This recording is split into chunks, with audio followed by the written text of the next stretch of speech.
Hoje nós falaremos sobre a lei penal no tempo. A eficácia da lei penal no tempo vem regulada pelo artigo 2º do Código Penal, que diz: ninguém pode ser punido por fato que a lei posterior deixar de considerar crime, cessando em virtude dela a execução e os efeitos penais da sentença condenatória.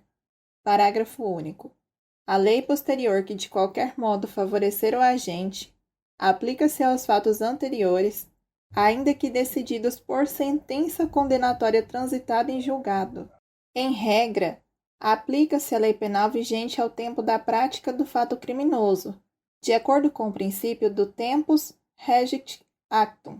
Quer-se dizer que a lei penal produzirá efeitos, em regra, no período da sua vigência e de acordo com a lei vigente na época do fato. Porém, por vezes, verificamos a extratividade da lei penal, ou seja, a lei pode se movimentar no tempo. Em síntese, o fenômeno jurídico pelo qual a lei regula todas as situações ocorridas durante seu período de vida, isto é, de vigência, denomina-se atividade. A atividade da lei é a regra. Quando a lei regula situações fora de seu período de vigência, ocorre a chamada extratividade, que é a exceção. A extratividade da lei penal se manifesta de duas maneiras: ou pela ultratividade da lei, ou retroatividade da lei. Na ultratividade, aplica-se a lei revogada aos fatos praticados ao tempo de sua vigência, desde que seja ela mais benéfica ao réu do que a lei revogadora. Já na retroatividade, aplica-se a lei revogadora aos fatos praticados antes de sua vigência, desde que ela seja mais benéfica do que a lei revogada. 3 são os fundamentais princípios aplicados no Instituto da Eficácia da Lei Penal no tempo: legalidade no sentido de anterioridade, e retroatividade da lei mais benigna. Não há infração ou sanção penal sem lei anterior, isso é, sem lei prévia. Esse desdobramento do princípio da legalidade traduz a ideia da anterioridade penal, segundo a qual, para a aplicação da lei penal, exige-se lei anterior tipificando o crime e prevendo a sua sanção.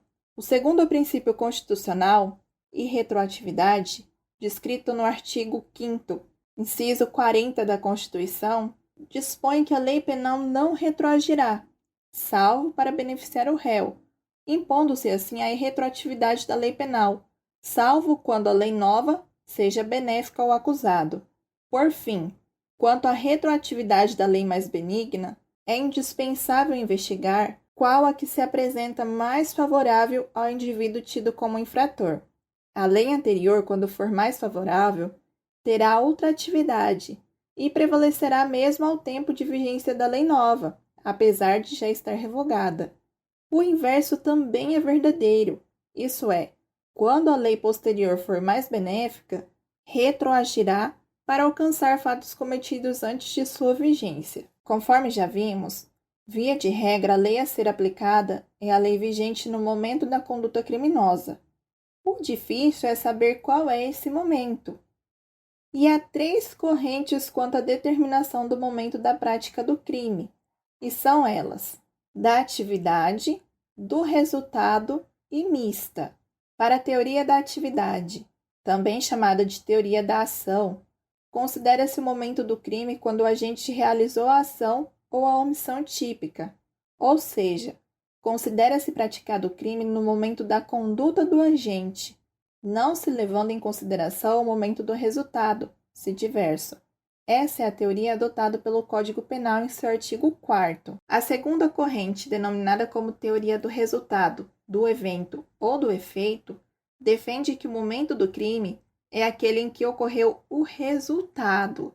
Desse modo, considera-se praticado o delito no momento em que ocorre o resultado ou o efeito da conduta ilícita. Já a última corrente, teoria mista da ubiquidade ou unitária, sustenta que o tempo do crime é o da ação ou da omissão, quanto o do resultado. No estudo da sucessão de leis no tempo, aplica-se as consequências da substituição legislativa em matéria penal, ou seja, os efeitos gerados quando uma lei penal substitui outra lei penal.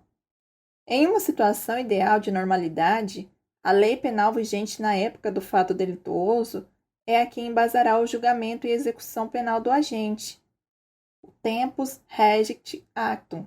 Noutras palavras, praticado o ilícito, fixa-se a lei penal aplicável que perdurará enquanto não extinta, revogada ou modificada. A lei penal da época dos fatos dará suporte para a aplicação das sanções penais e forma de execução. Porém, nem sempre haverá estabilidade, no sentido de manutenção da lei penal. Nem sempre a lei penal vigente na época do fato regulará toda a persecução penal do fato criminoso. Assim, entre a data do fato e o término do cumprimento da pena, poderá haver alterações das leis penais, ocorrendo a sucessão ou conflito de leis penais no tempo. Neste caso, torna-se necessário encontrar qual a norma que é aplicável ao fato, se aquela que vigia quando o crime foi praticado ou a que entrou depois em vigor. E para resolver esses casos de sucessão de lei, basta observar um único critério: aplica-se a regra penal mais benéfica ao acusado, na forma retroativa ou ultrativa. A lei penal mais favorável é aplicada mesmo que o fato punível tenha sido julgado, com trânsito em julgado, retroatividade, ou mesmo que tenha sido revogada com o advento da lei nova, ultratividade. Consequentemente, a lei penal será irretroativa quando colocar o agente em situação pior àquela prevista por outra lei anterior. Desta maneira, toda lei penal que de alguma forma represente um gravame aos direitos de liberdade, que agrave as consequências penais diretas do crime, criminalize condutas, restringe a liberdade provisoriamente ou não, caracteriza a lei penal mais grave e, consequentemente, não pode retroagir. A fim didático, separar-se-á em tópicos a forma de sucessão de leis penais no tempo, sendo eles abolitio criminis, novatio legis incriminadora, novatio legis impégios e novatio legis in melius. Vamos começar pela abolitio criminis. Na abolitio criminis, haverá a abolição de crime quando a lei nova deixa de considerar crime ou contravenção penal o fato anteriormente tipificado como ilícito penal. Nesse caso, o legislador retira a ilicitude da conduta, descriminalizando o ato que outrora era considerado como delito.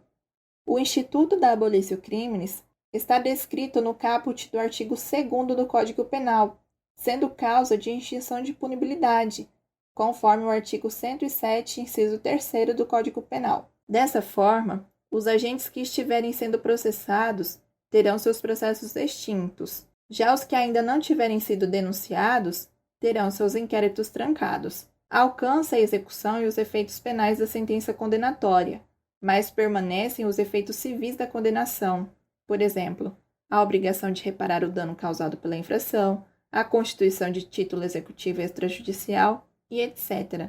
Em síntese, a abolitio criminis faz cessar a execução da pena e todos os efeitos penais da sentença.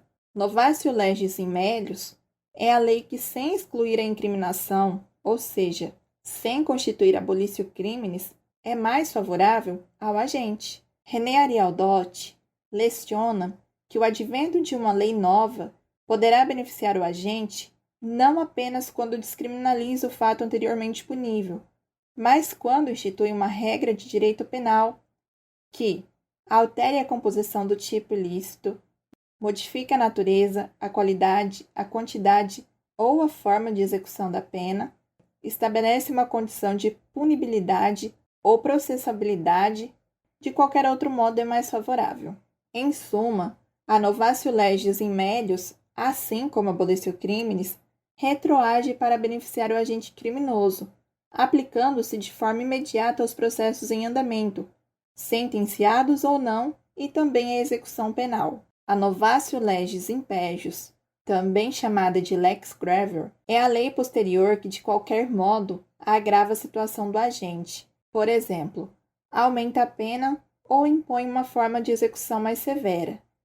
Aplicando-se o critério supracitado, a lei nova que prejudica o agente não retroage, isso é, deve ser mantida a lei revogada, ultratividade da lei vigente à época do fato.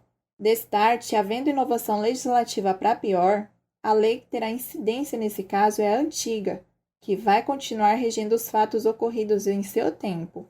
A novatio legis incriminadora se dá quando a lei nova cria um tipo incriminador, considerando infração uma conduta considerada irrelevante pela lei anterior. Segundo o CAPES, é a lei posterior que cria um tipo incriminador, tornando típica a conduta considerada irrelevante penal pela lei anterior. Como se vê, nessa hipótese, a regra é aquela esculpida no princípio da legalidade e da anterioridade. Não haverá crime ou pena sem lei prévia. Diante disso, a nova lei gravosa é irretroativa. Ressalta-se ainda que aos crimes permanentes e continuados aplica-se a lei nova, ainda que mais grave, nos termos da súmula 711 do STF. Mas o que acontece se houver uma lei intermediária, ou seja, uma lei que entrou em vigor depois da data do fato e que foi revogada antes da sentença? Bom, nesse caso deve ser aplicada em favor do réu a mais favorável delas, mesmo que for a intermediária, e não a última. E o que acontece se houverem várias leis sucessivas e cada uma delas tem uma parte, um aspecto mais favorável ao sujeito? É possível combinar várias leis criando uma terceira lei para beneficiar o agente? Segundo a maior parte da doutrina, não, por violar o princípio da legalidade. E essa é também a posição do STJ e do STF. Se esse vídeo te ajudou, deixe o seu like, aproveite e se inscreva no canal. Um abraço e até a próxima!